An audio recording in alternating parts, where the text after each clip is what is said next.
Hey, this is Trent James helping you create music in Ableton. So sidechaining, what is it? Possibly the most overused effect of the last 10 years. But you need to know how to do it. So in this video, I'm going to show you not one, not two, but 3 different ways of getting that sidechaining effect. Let's get started in Ableton. This is a new song I've been working on and I need sidechaining on these synths. The first way to get that effect isn't technically sidechaining, but it is a quick and easy way, and it sometimes sounds really good. What you do is you drop an auto pan on it.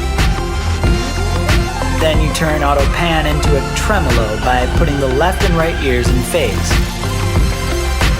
Now you just need to sync the rate to the tempo of your song.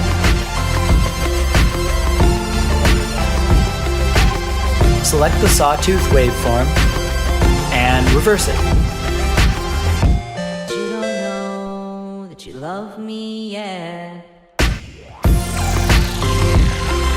Voila, a nice pumping sound. A couple of things about this. Well, this is the easiest way. It only works if you're making a 4 on the floor style track. Also, if the drums stop, the effect continues. Now that might be something that you want to happen, but you might also want the effect to be tied to the drums.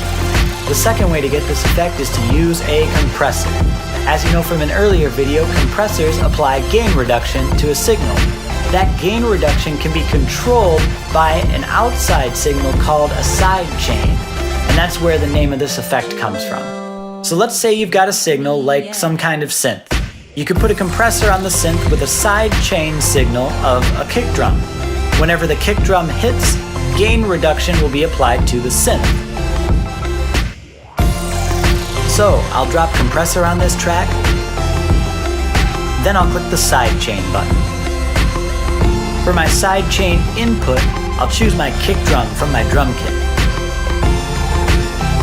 Now if I drop the threshold and turn up the ratio,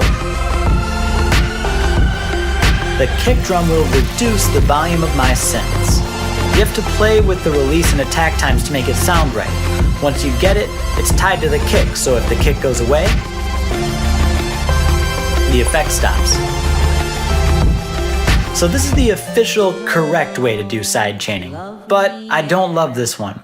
It's hard to get a lot of gain reduction this way, and depending on your kick sample, the timing can be pretty squirrely. So here's my favorite way to get that sidechaining effect. Instead of using a compressor, we can use our friend from the last video, the gate. Gate also has a sidechain button, and it does the same thing.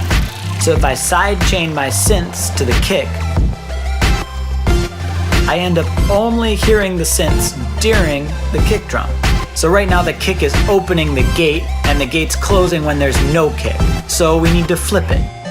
When flip is turned on, the gate applies gain reduction when the input signal, in this case the sidechain, is above the threshold. By using a gate with a sidechain, you have a lot of control over the effect. Use the floor to determine the amount of gain reduction. Sidechaining can be subtle, or if you want to go full David Guetta, make the floor negative infinity.